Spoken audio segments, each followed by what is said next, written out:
Good morning, everybody. Keith Engle here for TGI Sports Talks. Are you serious? I'll be joined by my co-host, the Mad New Yorker, here in just a few minutes. We're going to talk a little bit of NFL coaching news. I think we could have a record. I've got 13 coaches in trouble as we speak. Who knows if that number grows or shrinks, but we'll see. That includes the people who have already been moved. We'll talk a little bit of Major League Baseball and focusing on Soto, whether he'll be traded, where he might be traded, and should the New York teams be involved. Same thing with Othani in a free agent light rather than being traded. Who's the front runners there, and should the New York teams be trying to get involved? And also, we may talk a couple other things. There's talk that Florida State will be left out of the college football playoff, even at 13-0, if certain circumstances arise. I say it's really a bunch of nonsense and shows how incompetent these committees can be. And maybe we'll talk a little NBA NBA in-season tournament. Why? We'll see how that goes. I want to welcome everybody watching us on TGI Sports Talk, whether it's Facebook or YouTube. Let's Talk Sports on the YouTube page there. Lots of great content over at Let's Talk Sports. Make sure you check that out. Northeast Streaming Sports, you'll see us live on Facebook, YouTube, and we're also live on the Roku channel on Friday mornings for this show, as I am later for the Major League Baseball update. Get that app downloaded on Roku. Lots of great content over there. 48 hours of original content now a week on that Roku channel. Great stuff. And a special shout out to Ralph Williams over at RW Media, and specifically the Sports Corner that he does every Tuesday at 5 p.m. Eastern with Smokin' Jim Frazier on WBVP, 1230 a.m. and 99.3 FM. Check that out. And DDH, thumbs up to you, bud. And with that, I'll bring in the Mad New Yorker and see how he's doing. Hello, Carlos. How you doing? Happy Friday. Happy 1st December. Oh, my God. You know, it feels like it should have been December because Thanksgiving was so early. It feels like December should have been like a week ago. Yeah. It's we're on the last few weeks of the year, so we got to make it a good one, right? Yeah, I'm going to approach my 64th year, and it's, God, they go faster and faster all the time. I think you're forgetting more and more is what is happening. I'm sorry, what were we even talking about? I don't know what we're talking about. Before you know it, I'll be doing the show. I'll be 97 years old, that is. That'll be funny. That'll be fun to watch when I'm 97. I think I got enough juice for that, Keith. Let's keep it going. Propped up here in a chair, diaper, never mind. We'll still be talking about firing coaches for the Knicks. Yeah.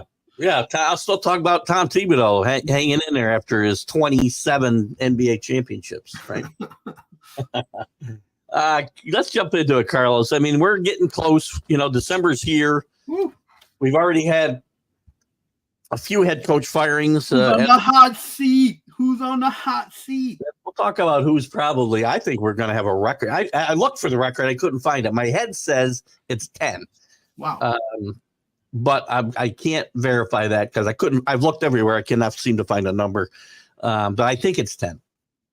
Maybe it's 11, whatever. I think we might get as high as 13. And we're going to go around the league because we're getting, as I said, we hit December and we hit.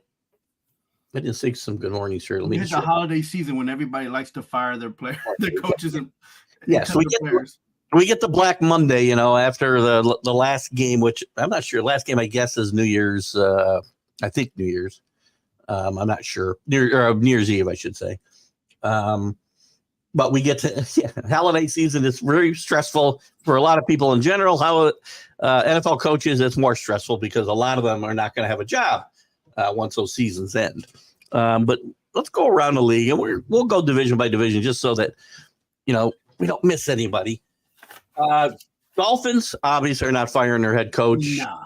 I'm not a great fan of the guy because I think he feels like he invented football sometimes. But good morning, Rick. Good to have you with us. But I don't think let's go to the number one suspect in that division. Well, there's two in my mind. Well, there's three. number one suspect is the Patriots in my mind. Well, probably at top of my mind. Okay, so can we put a pause on that one? We put a pin on that one because he's more likely to leave than he is to get fired. I don't know if that. Well, he's more likely to get traded than he is to get fired as well. Okay, hot take. He thinks he'll get traded, right? He cannot walk away on his own and coach next year. I think he resigns. Which he can do, but not coach. And I think he'll take his kids with him. I don't know if they'll stay. By the way, if Bill leaves, they're leaving. Yes, the whole brood. So I think the number one suspect is McDermott. I was going to say McDermott. I think Salah's moved into the conversation. Not just he's definitely in a mix. Let's stick with McDermott for a minute. If this mess continues, and they beat the Jets a couple weeks ago, but big deal, right? So right. They had a competitive performance against the Eagles the other night, but again, they lost. They're 6-6. The window's closing quickly here. They've already fired the offensive coordinator, which, again, I think they fired the wrong guy. McDermott is the guy everything's got to end with. And if this team finishes, 8-9, 9-8 out of the playoffs, or even makes the playoffs and makes a quick exit, I think this team needs a reboot. And when you reboot, you usually reboot with the head coach. Yeah, I mean, here's the things about McDermott. As much as he's the number one suspect, I feel like the Bills are always about their pocketbooks. They're always about what is for what's best for the team, consistency. They got history behind them.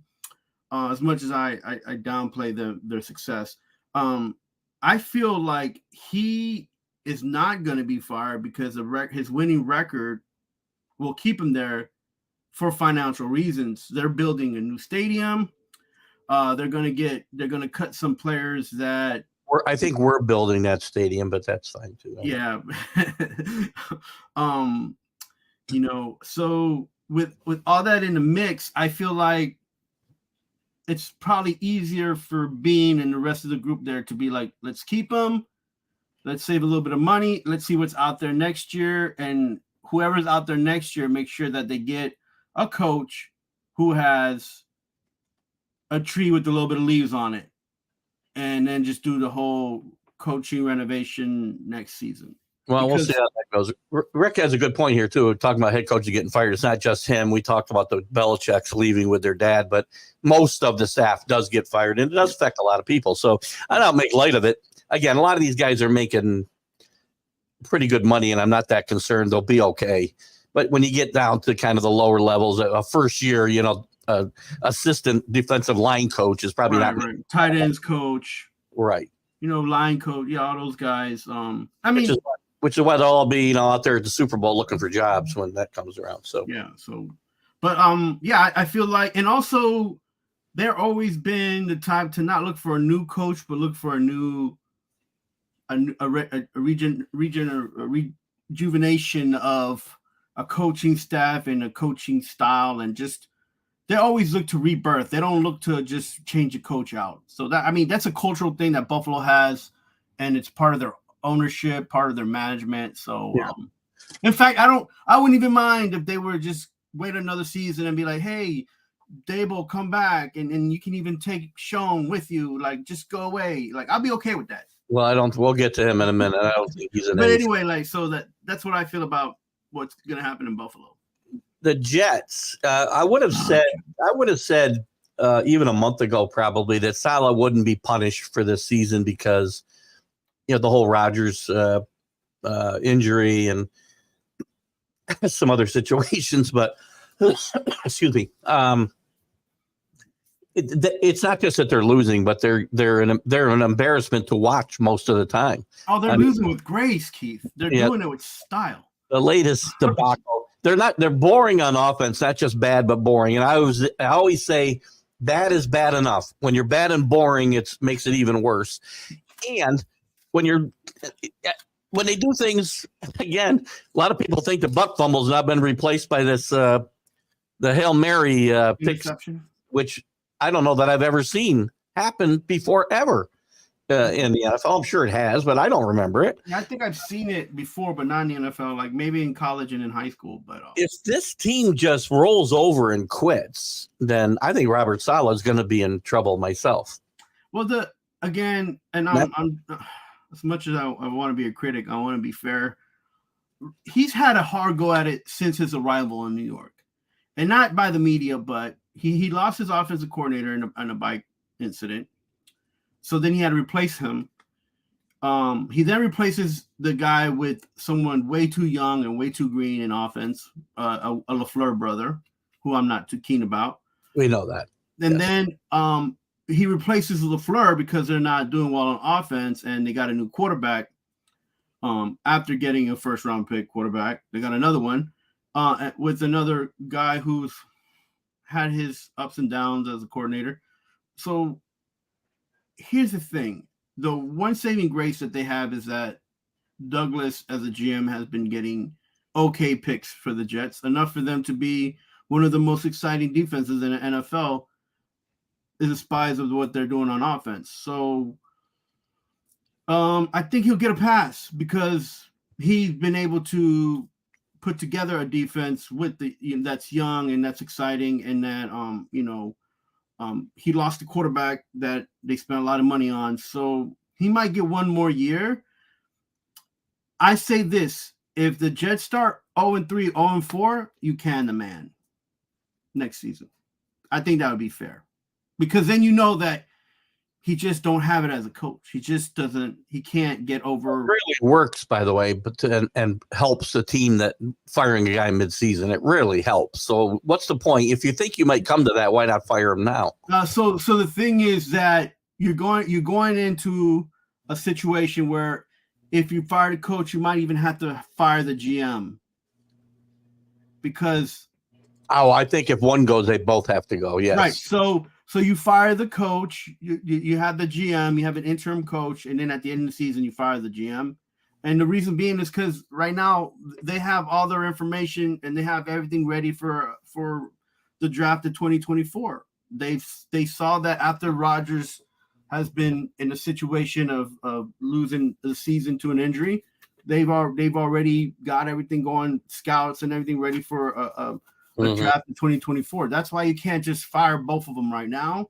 You wait till the season starts. You see if your improvements from the trades and the off season and all of the draft hoopla clears away.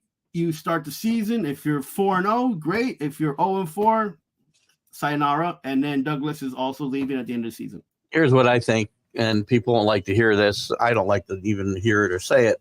I think, being as they're going to have probably one shot with Aaron Rodgers to make a championship run, right, they're going to ask him what he wants. You want Robert Saleh or do you want somebody else? And I think just a lot to say about this. I think Aaron Rodgers is on very thin ice because he got his people already on the team. That's what I said. he got what he wanted to get here. So I think now management and the GM is like, listen, do what you do with the people you got on a new leg, on a fresh leg, not new, but on the healed leg. And if you can't, not only am I getting rid of the people that brought you here, the coach that coached you, and you as well will be cut. You will try to find a new team or find another place to be in a black cave because you were nothing but bad news.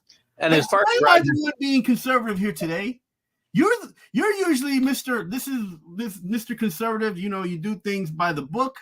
No, not always. I mean, again, you got to win today. You win or you get out. And yeah, but Woody Johnson doesn't know what it's like to win anything. He knows what it's like to make money and earn money, but he ain't never won anything in his life. But he wants to win. Why do you think Rodgers is here? Because Woody Johnson wants to win. How about this, Keith? How about we put it as simple as possible, right? There are people who are successful in life, and there are people who are striving to be successful, and there's people who just dream about success.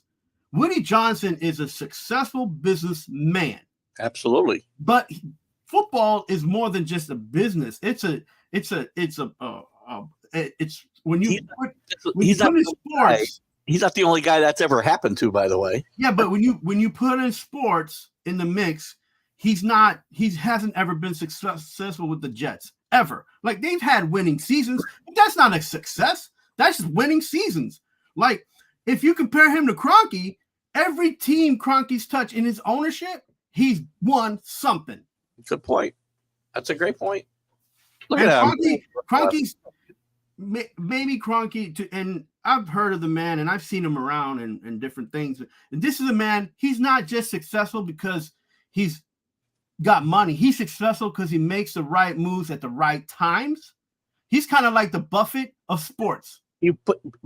Right, and he puts people in place to do their jobs. He doesn't really get involved or overbearingly so with the day-to-day operations of the team.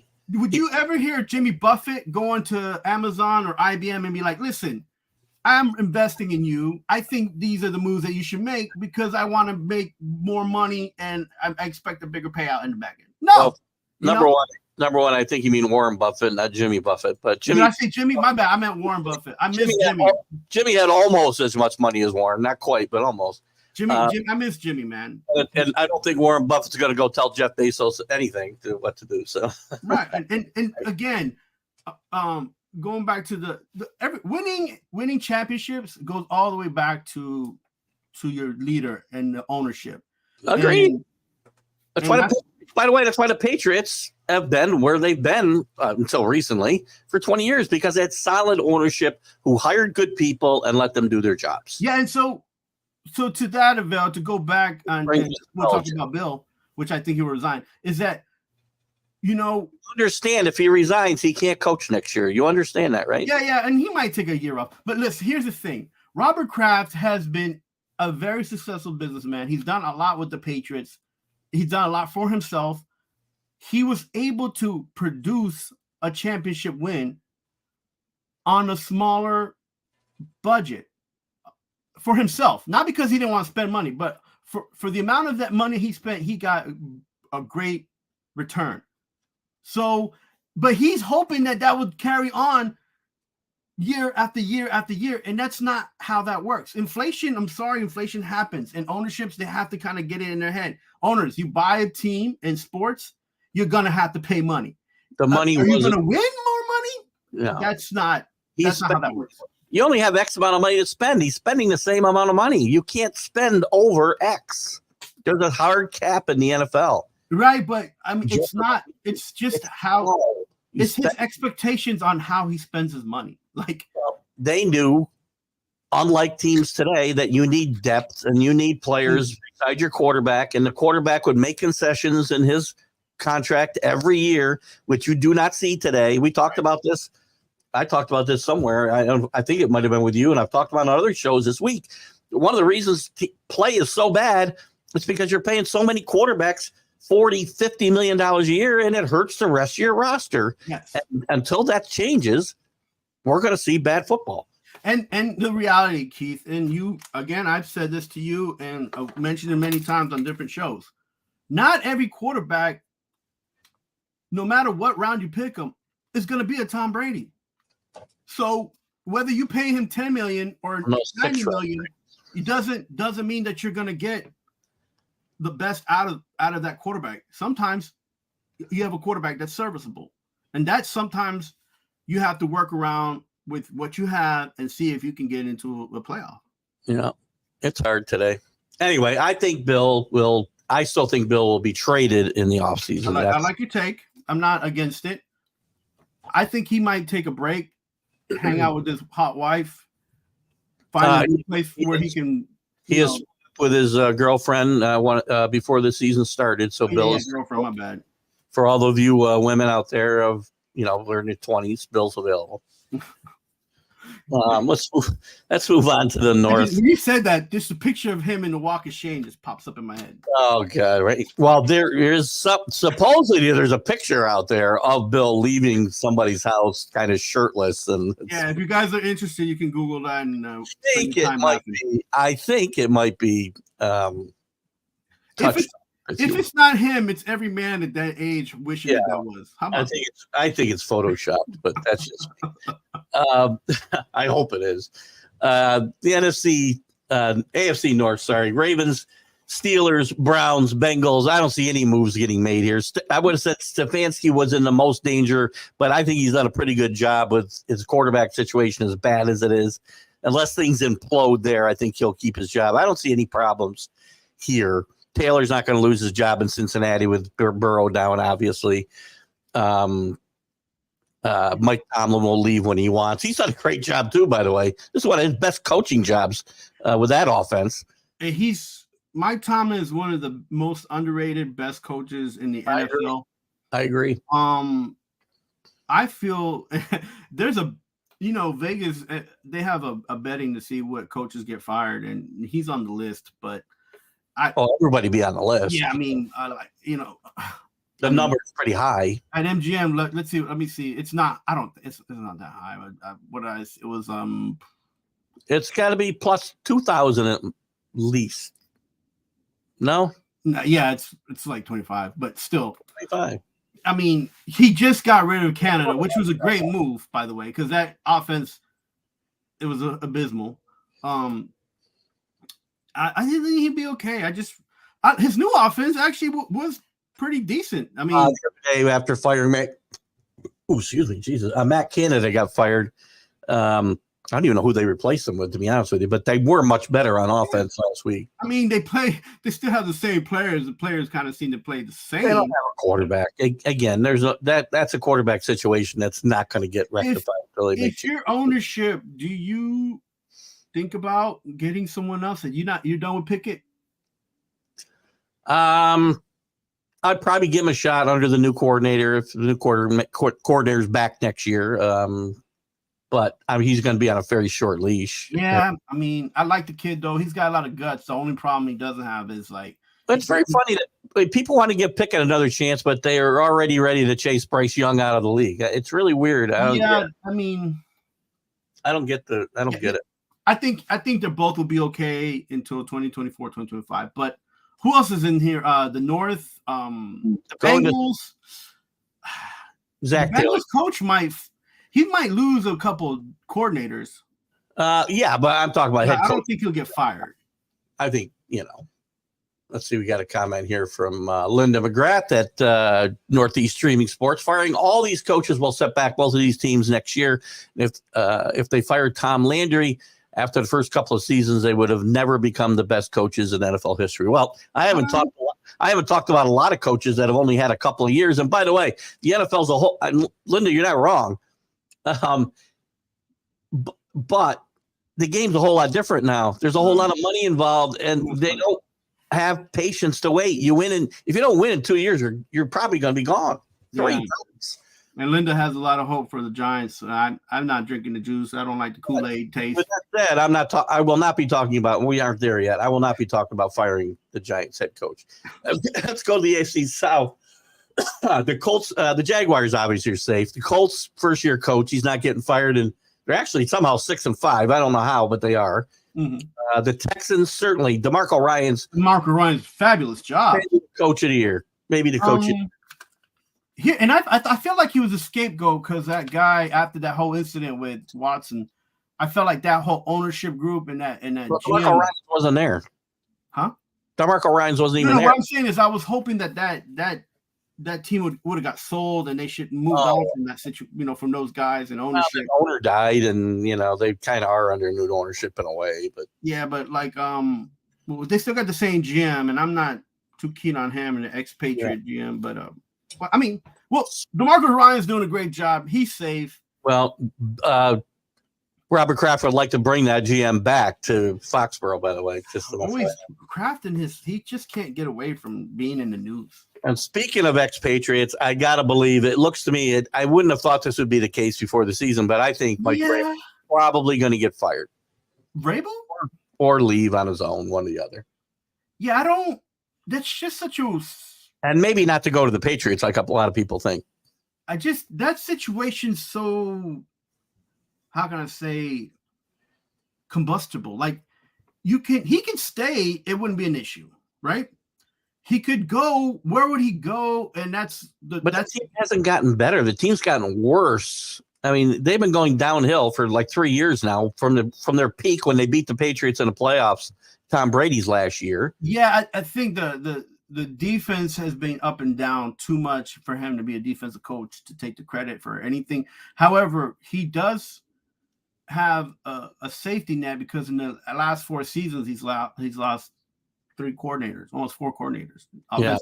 So it's hard to be consistent and be one of the top 2 teams in the division with that happening. So that's why it's okay if he stays, but he shouldn't get fired.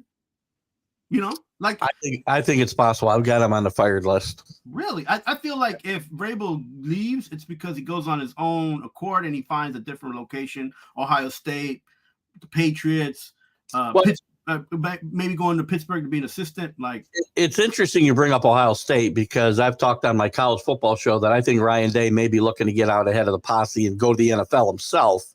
And if that happens, it's been talked about that Mike Vrabel would be their number 1 candidate. Yeah, for sure. Like, and even like Ryan Day, where's he going to go to Packers? Like, who's going to pick up this guy? Like, I feel like you go that route, you're asking to be like that Canada and that also that who was the ex-coordinator for the Ravens that got rid of that he was just so basic. Like, don't do that. If you're an NFL team, stay away from Day. Like, if he needs an opportunity to do anything, he should go to another school and prove. Very few guys make that transition successfully. Some do. I'm not going to say. Look at Callahan. Look what he's doing now. He didn't make any improvement on the Patriots, like none whatsoever. And he's coming from a Saban type of mentality in Alabama that has had. Well, yeah, NFL. By the way, if you want to make money, you go the other way now. You don't go to pros. You go to college because they're making the money. Let's move to the West. We've spent a lot of time here. So Chiefs, obviously not changing coaches. No. Broncos not changing coaches, but likely the Raiders and Chargers. The Raiders have already fired 1 coach. Right.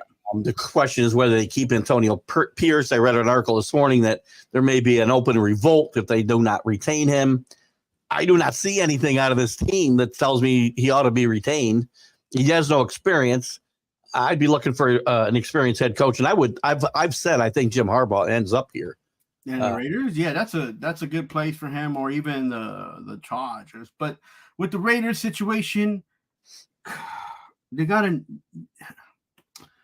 need consistency, man. And this ownership does not provide that. So they're going to be in trouble for the next 10 to 15 years if he can't just make a cold business decision and just stick with what you got and move from there. So it's going to be like the previous 10 to 15 years, I guess, right? So if he does what his dad, if he does even half of what his father tried to do, it's going to be terrible. Because this is a new, like you said, the times have changed. This is more financially focused than it was about the sport itself in the past. So Al Davis was just win, baby. This team just make money, baby. That's it. Yeah, that's it. Chargers, Staley's going to get fired. I mean, there's so much talent on both sides of this football. And by the way, this is where Bill Belichick will likely end up in my mind. There's your second hot take. I feel this problem is I don't know if Bill would go to an ownership from Kraft to Soros. Yeah, but I don't think he'll make. Bill is a pretty smart man. But Bill's going to be 72 years old. He needs to get to a situation where he can win now. He's got a franchise quarterback there. He's got talent on both sides of the football. He can get the win record that he wants and possibly even show people that he can win a Super Bowl without Tom Brady. I think that's more of a Jim Harbaugh mentality than maybe. If we spoke about if any ownership is going to treat Bill the way he wants to be treated, it's going to be the ownership that has a Magic Johnson, the ownership that has Richardson, a lot of those guys there who know about sports management, know about winning teams. I feel like he's more likely to go to Washington than he will to go to the other side of the country because of the people who he's going to be working under. That's possible. Rick talks about the Raiders situation. Again, I'm not sure that he's backing Antonio Pierce here because they got one win. Since they got that freedom, they've lost 2 in a row now since that one win. So I don't think Antonio Pierce keeps that job. Let's move on to the NFC, and we're going to get to the team I know you want to talk about here. Eagles are safe. Cowboys, it's funny. Everybody wants McCarthy to get fired. The team wins a bunch of games in the regular season and they peter out in the playoffs. Going to be the same thing this year. I think this team, first of all, he needs to beat the Eagles at some point. Second of all, they need to go deep in the playoffs, I think, or a change will get made. Another team that, again, I think it might be a whole far-fetched, but another team that Bill Belichick's name has come up with recently is Jerry Jones, who I can't see him coaching for. Going to the Cowboys. So I think McCarthy will keep his job myself here. Yeah, I mean, Dak is playing some of the best football. The offense is clicking, but I don't know, the game yesterday and the Seahawks having an opportunity to just win that game. And Dallas was, a team like the Seahawks, that was a great coaching job on the opposite side. I feel like McCarthy needs to push the gas pedal and not let go. And he's just too, what's that word? It's the word skipping my mind, but he's just not like all in. Like, I feel like he's just too not decisive right now. Well, they changed their offense up this year and throw the ball down the field more. And listen, the offense is exciting, but that defense was bad last night. And against a banged up Seattle team, offensive line, the quarterback's arms ready to fall off, and they kept the Seahawks around all night.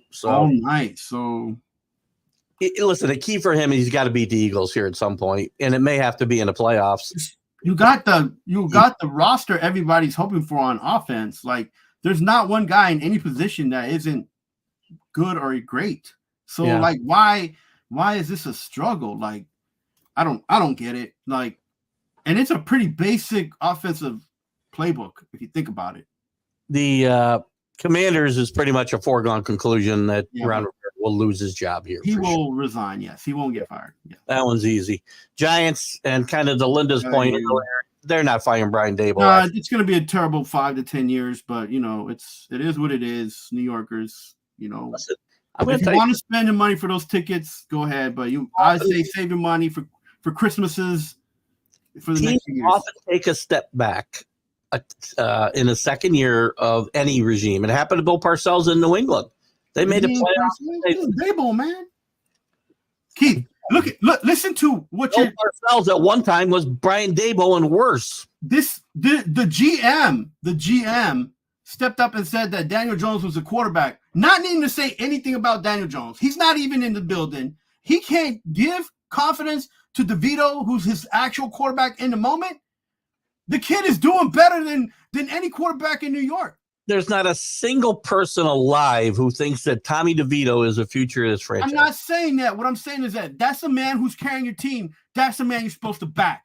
Maybe he doesn't respect him because he lives in his mom. No matter who. It don't matter. This guy's making Daniel Jones look like a folio. And he's only played 2 games. That's way over the top. Daniel Jones is a better quarterback than Tommy DeVito by miles. What I'm saying to you is that they score more points with DeVito in 2 games than Daniel Jones scored in the last 6 games. This year. Okay, so you look, Daniel Jones, he had got his running back. He got almost everybody back from the same games this year last year. So they're just terrible, man. Like, look, all I'm saying is if I'm the GM of my team and I have a player that goes out, aka Aaron Rodgers, I'm not gonna and that's the only thing I respect about Saleh was that he said, you know what, Wilson's my man. I'm sticking with him. Wilson didn't do what he was supposed to do. That's not on Saleh, that's on Wilson. But at least he gave confidence to his young quarterback. The guy doesn't allow his coach to say anything, and he says, we're sticking with Daniel Jones. Daniel Jones ain't even in the same zip code. I'm sure Daniel Jones is chilling with his mom, too. I don't think Daniel Jones living in his mom's basement. Like, well, he went back during off season to hang out at his mom's house. She was washing his clothes too. Who cares? At the end of the day, look, you got to back up the guy who's on the team in the moment, and the guy on the team in the moment was DeVito, and that's terrible. This terrible talk by any GM or any media coming out of the Giants. Talking about Daniel Jones is still your quarterback. Come on, man. You have to head off the narrative that Daniel Jones may not be the quarterback. Because don't forget, it's not just about Tommy DeVito. It's about them talking about drafting a quarterback next year. At this point, who cares what the Giants are doing? They're terrible. They can't draft a quarterback because you aren't going to be able to trade the one you have. Maybe you will, actually, with the bad quarterbacks around the league. $40 million a year looks pretty cheap right now. At the end of the day, it's just not a good look for a team that has so much respect, like a team that's historically okay in the NFL. This new regime is ridiculous. I feel like the Jets and the Giants are almost now on the same level from the ridiculousness that's going on in New Jersey. Rick's point about Eric Bieniemy, will he go with Rivera or move up? I think Eric Bieniemy will interview for this job. I think Eric Bieniemy's done a decent job developing Sam Howell into a good quarterback. So I think Bieniemy is going to get some real consideration. Getting out from Andy Reid's shadow, I think, has been good for Eric Bieniemy. Apparently he was never going to get a job as long as he was in that shadow. And he's got some things, I think, unfortunately, from his past that I think hurt him, and I don't think they should. These things happened when he was a kid, basically. Yeah. And I think it's hurting him in these job searching. After a while, you're not even going to get interviewed anymore. This has been going on for a decade with Eric Bieniemy, basically. And people need to understand that the Commanders are actually the ownership is in the way up, so it's going to help the team. They have great youth. They have a quarterback. Bieniemy, they're averaging 24 points a game for the first few games of the season, which was in the top 10, in the top 5 in the first few games of the season. And then they just kind of slowly, been falling down to now they're averaging about 20 points a game. But like he changed he's given them some kind of he's given them some kind of like what's the word today? I mean, he's giving them something to work with, right? So yeah. I'm not sure they'll make him a coach. I'm not sure he'll be a good coach because some coordinators just don't do well in that position. I'm not making any comment whether he'll be a great coach, right, but I will say to Rick's question, if he doesn't get the Washington job, I think this is the year Bieniemy gets a chance somewhere. There's going to be so many job openings in my mind. Eric Bieniemy is going to get one of them. And I hope he gets a decent one because that's one of the reasons coaches fall on their faces because they end up in bad situations too. Yeah, I mean, sometimes these coaches, they want to move on and they want something different and they think that a head coaching job is the thing to do, but it just doesn't work in their favor. I mean, we could talk about a lot of guys who work with from the Cowboys, Wanstead and what's this guy who won, Wade Phillips. He ended up winning more Super Bowls as a coordinator than he did as a coach. He didn't ever touch the Super Bowl trophy as a coach. He had some good team. He wasn't a horrible coach. He wasn't a horrible coach. It's just, he wasn't as bad as the offensive coordinator kept getting jobs everywhere. North Turner. Yeah. That guy was horrendous as a head coach. But although Jimmy Johnson's tree, they were all great coordinators, coaches. Wanstead had some decent teams, but never great teams ever. Yeah. He had a couple of good Bears teams and a couple of good Dolphin teams. NFC North, I don't see anybody in trouble here. Dan Campbell, I thought might go to A&M, but he turned them down from all reports. He already turned them down? He didn't even give them an option? I heard he turned them down, didn't he? He needs to turn down that quarterback. That quarterback is terrible. Well, he ain't going to go nowhere with that quarterback. Shows you how good a job he's done coaching his team to be 8-3. So yeah, that defense is going to make that defense allows him to win games. O'Connell's not going to lose his job with the Vikings. Second year, he's a really good young head coach. Very innovative in my mind. People got a little excited over Josh Dobbs' first couple of games. By the way, I think you're seeing a real Josh Dobbs and why he was available in the first place. That's a little bit harsh. coming from the fact that your guys got a first round pick who looks like a I'm just saying again. Dobbs is. I'm not saying my quarterback's any good. I'm saying this one's not either. Dobbs is actually a good quarterback, and he's actually better than the serviceable quarterback that they got in Detroit. How about that? Yeah, he's a good guy to have on your bench and bring in, as a backup. Yeah. I mean, how about this? 90% of the people playing quarterback right now are backups, or even more in the NFL right now. So, I wouldn't say 90, but yeah, it's 90. But it's probably higher than 90. 90%. Who's the starting the top 5 starting quarterbacks? And then that's it. It's like 5 or 6, and then everybody else is. Oh, you're saying should be a backup, or they are currently backups right now.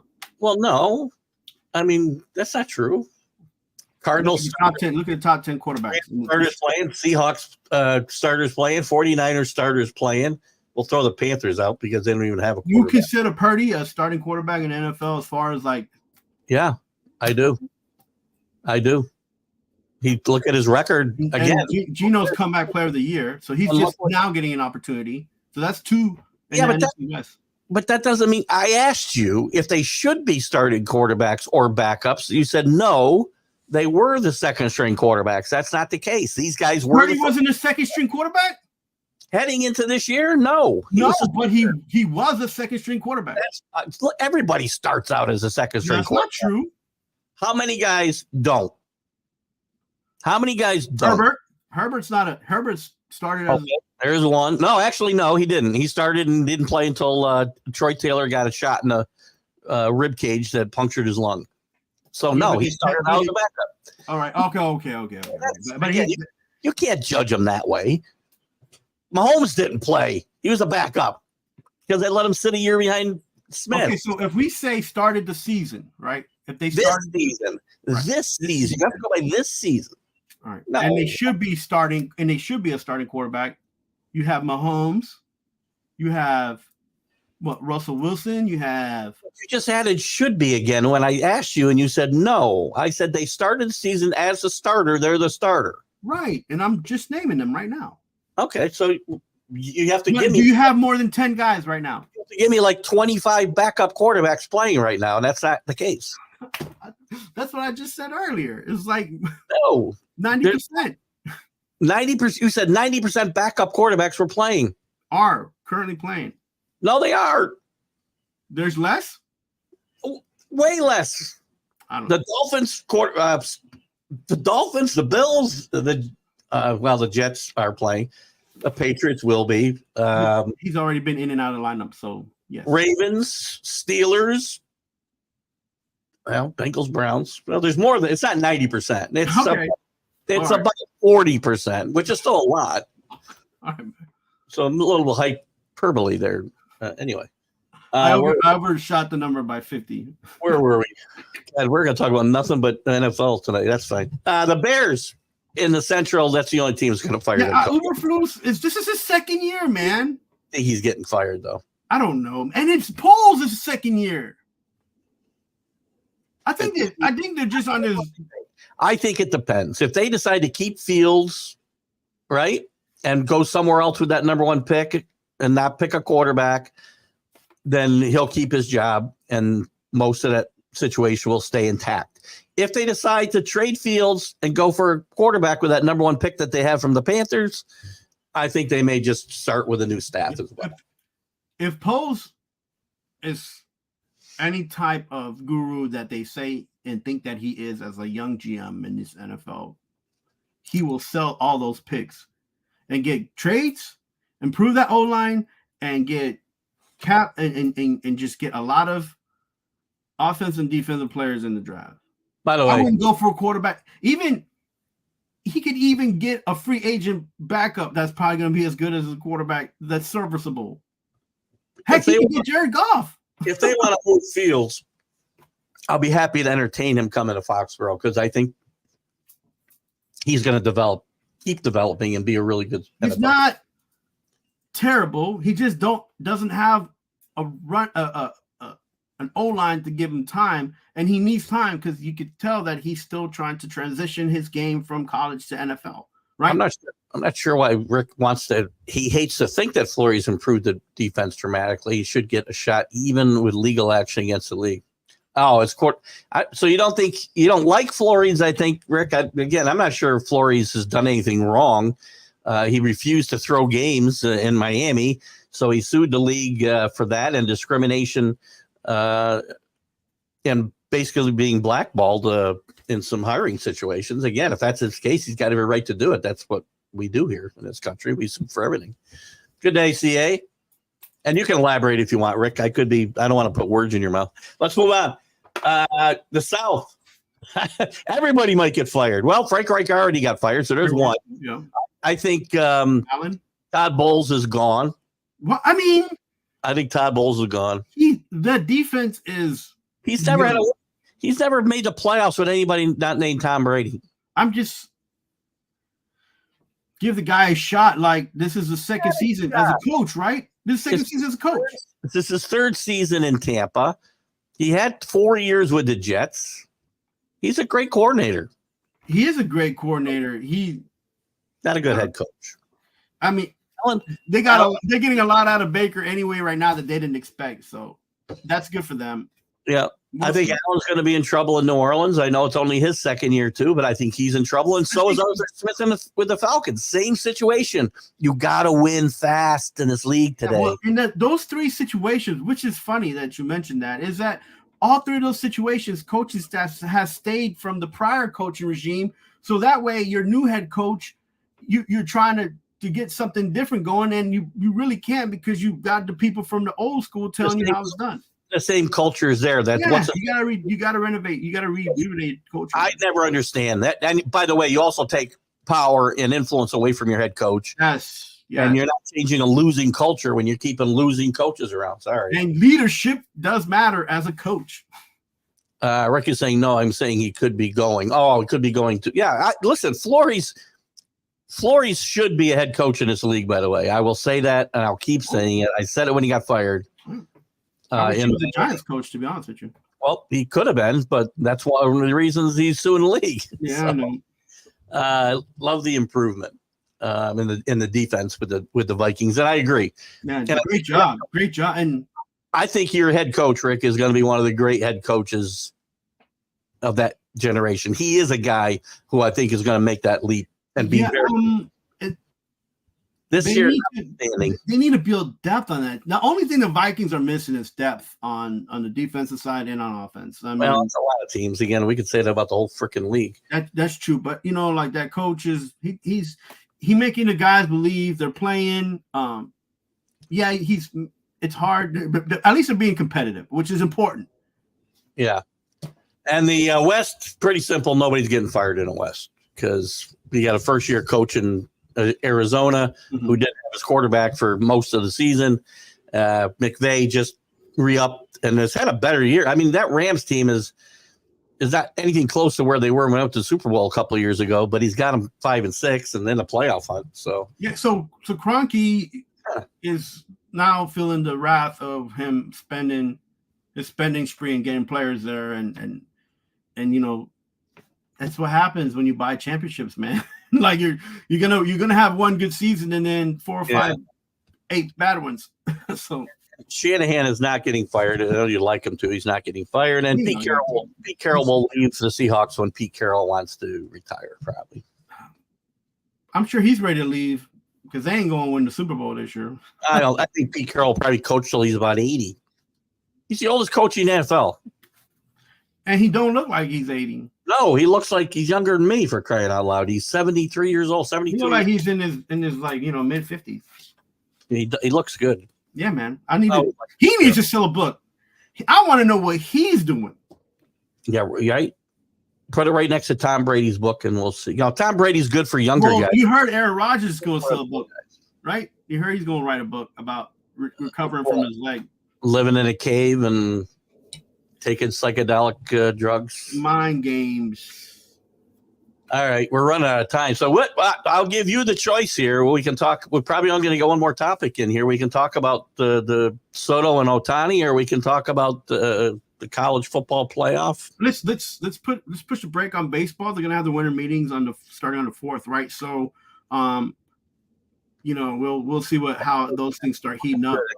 Let's bring up the topic, and maybe we can fit two things in because it won't be long. My big thing about the college football playoff is this: FSU. A lot of talk that with their quarterback down, Jordan Travis out for the year, right, they could go 13-0 if they beat Louisville and aren't that impressive, and they will jump a 13-0 power conference champion with a one-loss Texas or Alabama or whatever. Can't happen.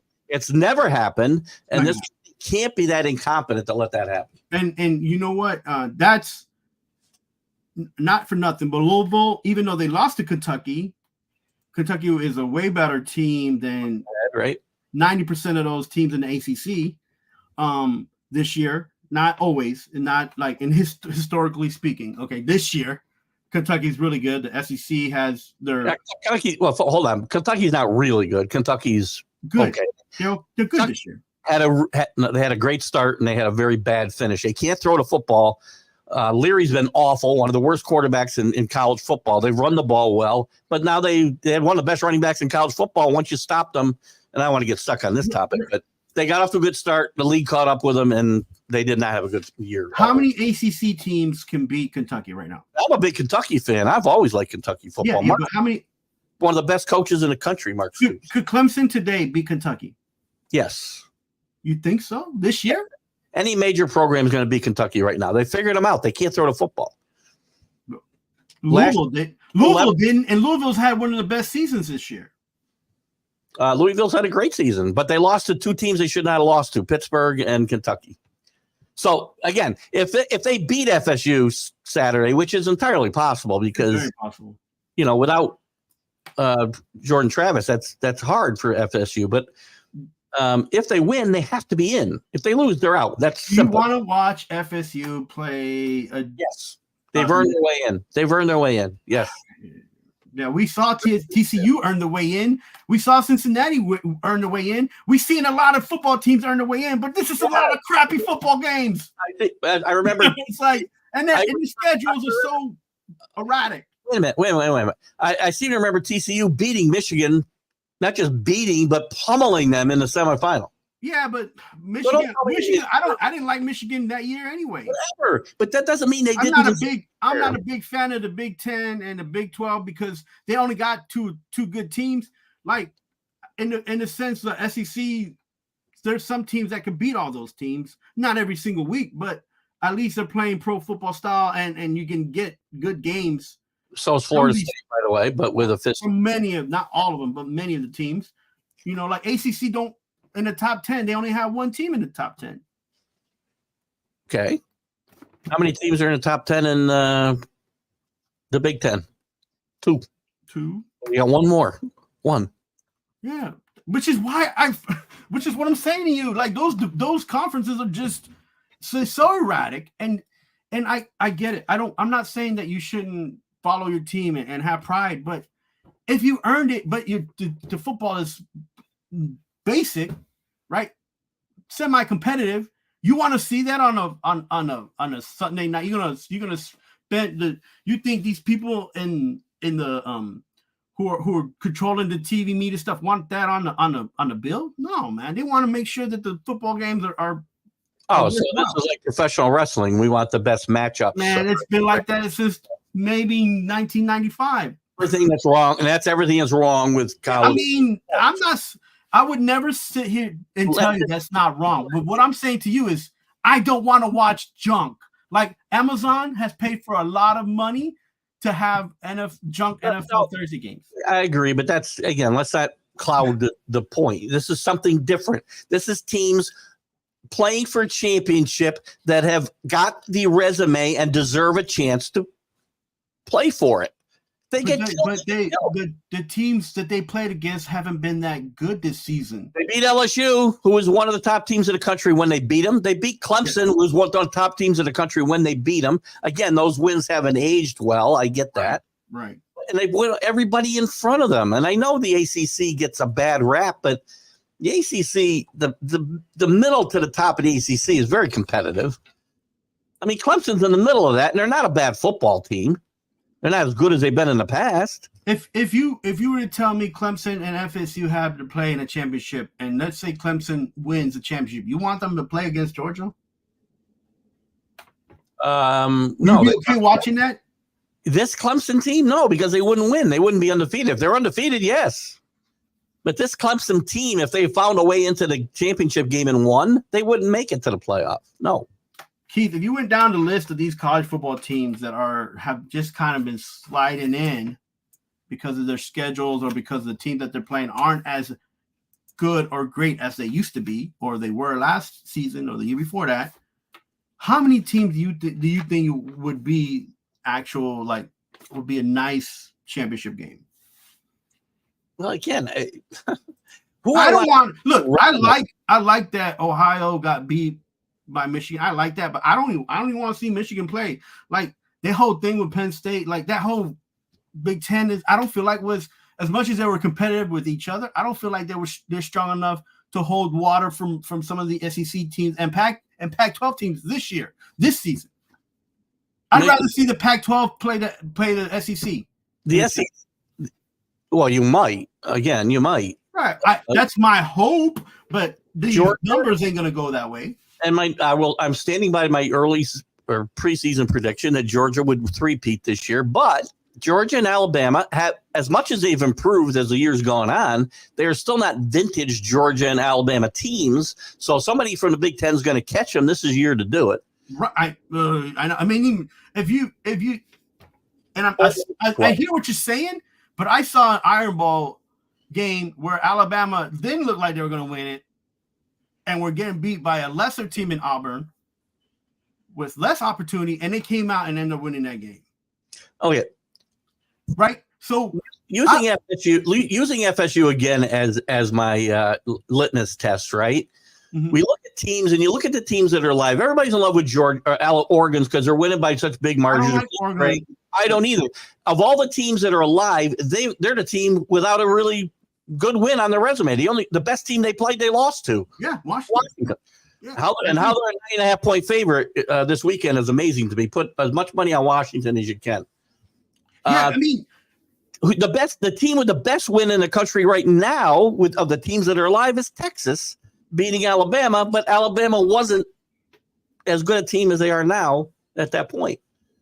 So it becomes very muddled. You know, this could all, to me, it's all mute. If Georgia, Michigan, Washington, and Florida State win Friday and Saturday, it should be over, and they're the 4 teams in. They're undefeated, power conference champions, no debate, no nothing.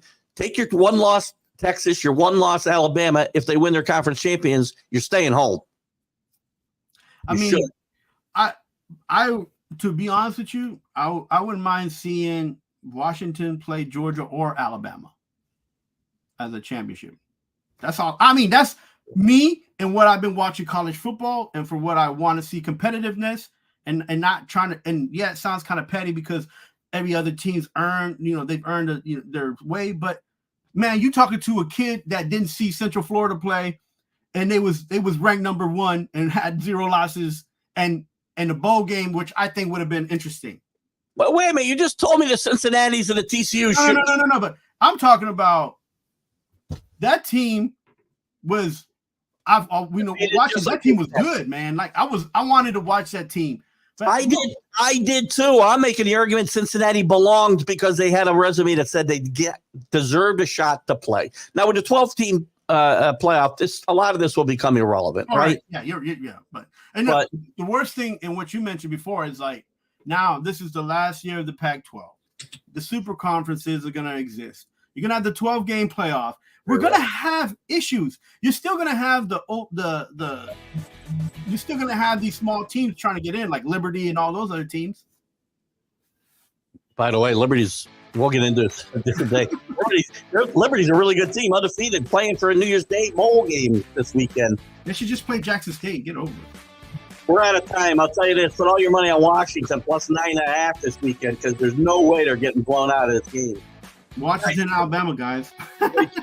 Great job, Carlos. Great job. Guys, we'll be off next week, so we'll have a best of encore performance because I'm traveling, Carlos is traveling, and we'll be back in 2 weeks live, and we'll catch up on all of the things we talked about today and new stuff as well. Talk to you later. Thanks, Carlos. Watching football tonight, people. Don't forget.